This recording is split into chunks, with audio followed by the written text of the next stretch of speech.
আমাদের basic problem হলো যে আমাদের সামনে ব্যক্তি যখন কথা বলে তখন আমরা প্রপার কথাটা শুনি না। আর সেকেন্ড সব থেকে বড় প্রবলেম হলো আমরা শুনতে রাজি না, কারণ আমরা সব জানি। I'm not interested यार, मुझे सुनना ही नहीं है। আমরা সবসময় বলবার জন্য ব্যস্ত হয়ে রয়েছি, যার জন্য আমরা বলে থাকি যে জ্ঞান দেবেন না প্লিজ। এবার মজার ব্যাপার হলো যে ফ্রিতে একমাত্র জ্ঞানটাই দেওয়া যায়, আর জ্ঞানটা ফ্রিতে দেওয়া হয় বলে জ্ঞানটার কোনো ভ্যালু নেই। তো নমস্কার বন্ধুরা, আমি বিধানরঞ্জন দত্ত, আমি একজন কাস্টমার অ্যান্ড ফাউন্ডার অফ বঙ্গেনজি টি শার্ট কোম্পানি। कह के लूंगा।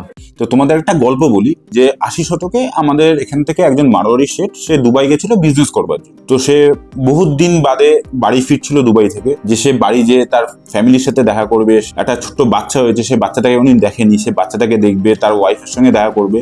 তো সেই ব্যাপারে সে খুব আনন্দিত ছিল।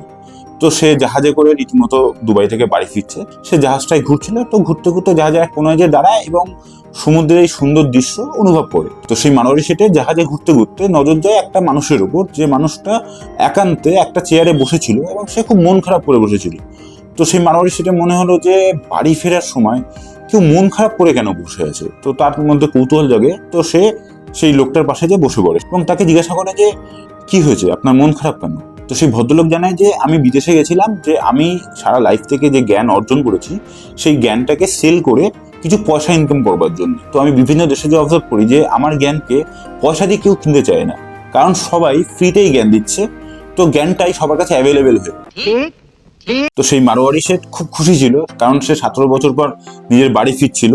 তো দুবাই থেকে প্রচুর পয়সা কামিয়েছে, তো তার কাছে পয়সার অভাব ছিল না। তো সেই মারোয়ারি ভাবলো যে আমার কাছে যখন পয়সার অভাব নেই, তো আমি তার থেকে একটা জ্ঞান কিনেই নিই, তাহলে সেই ব্যক্তিটাও খুশি হয়ে যাবে বাড়ি ফিরতে ফিরতে। তো সেই মারোয়ারি শেঠ তখন সেই ভদ্রলোককে বলে যে ঠিক আছে, আপনি আপনার লাইফের সব থেকে যে মূল্যবান জ্ঞানটা আপনার মূল্যবান বলে মনে হয় সেটা আপনি আমাকে সেল করতে পারেন, এবং আপনি আমাকে বলুন যে আপনাকে আমাকে কত দিতে হবে। তো সেই ভদ্রলোক তখন সেই মারোয়ারি শেঠকে জানায় যে ঠিক আছে, আমি আমার লাইফের সব থেকে মূল্যবান যে জ্ঞানটা সেটা আমি আপনাকে দিচ্ছি, কিন্তু আমাকে $1000 দিতে হবে। তো মারোয়ারি দেখলো যে লাইফের সব থেকে মূল্যবান জ্ঞান $1000, ঠিকই আছে, তাকে পে করে দিই, সেও খুশি হয়ে যাবে। তো সেই ভদ্রলোক সেই মারোয়ারিকে বলে যে লাইফে যদি কোনো সময় তুমি খুব রেগে থাকো এবং তখন যদি তোমাকে কোনো ডিসিশন নিতে হয়, তো তুমি ইনস্ট্যান্ট ডিসিশন দেবে না, তুমি উল্টো কাউন্ট করবে, 5 থেকে 1 পর্যন্ত কাউন্ট করবে, তারপর ডিসিশন দেবে। আগে শান্ত হবে, তারপর 5 থেকে 1 পর্যন্ত কাউন্ট করবে এবং তারপর যদি ডিসিশন নিতেই হয় তো ডিসিশন নেবে, না হলে সেই সিচুয়েশন থেকে বেরিয়ে যাও, বা 1 দিন বা 2 দিন তোমার মাথা ঠান্ডা হওয়ার পর তুমি ডিসিশন নাও। তো মারোয়ারি শেঠ ভাবে যে সামান্য একটা জ্ঞানের জন্য $1000, তো তার রাগ হয়ে যায়। সে ভাবে যে আমাকে বোকা বানিয়ে $1000 নিয়ে নিল। তো এই সমস্ত চিন্তা ভাবনা করতে করতে সে বাড়ি ফেরে। তো বাড়ি ফিরে যে ভাবে যে আমি আমার ওয়াইফকে সারপ্রাইজ দেবো। তো সারপ্রাইজ দেওয়ার জন্য ওয়াইফকে জানায়নি যে সে বাড়ি ফিরছিল। তো বাড়ি ফিরে ঘরে ঢুকে, তো সে যখন চুপি চুপি ঘরে ঢুকে, তো ঘরে ঢুকে দেখে যে তার ওয়াইফ একটা ছেলের সাথে শুয়ে আছে এক খাটে। তো এটা দেখে মারোয়ারি শেঠের রাগ তখন মাথায় উঠে যায় যে আমি 17 বছর ধরে নেই বলে আমার ওয়াইফ অন্য একটা ছেলের সাথে তার লাইফ কাটাচ্ছে।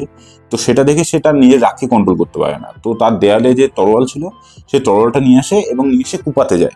তো যখনই সে কুপাতে যাবে তখনই তার মাথায় আসে সেই ভদ্রলোকের কথা, যে যখনই তুমি রেগে থাকবে তখনই কোনো ইনস্ট্যান্ট ডিসিশন নেবে না, প্রথমে শান্ত হবে, তারপর 5 থেকে 1 পর্যন্ত কাউন্ট করবে, তারপর ডিসিশন নেবে।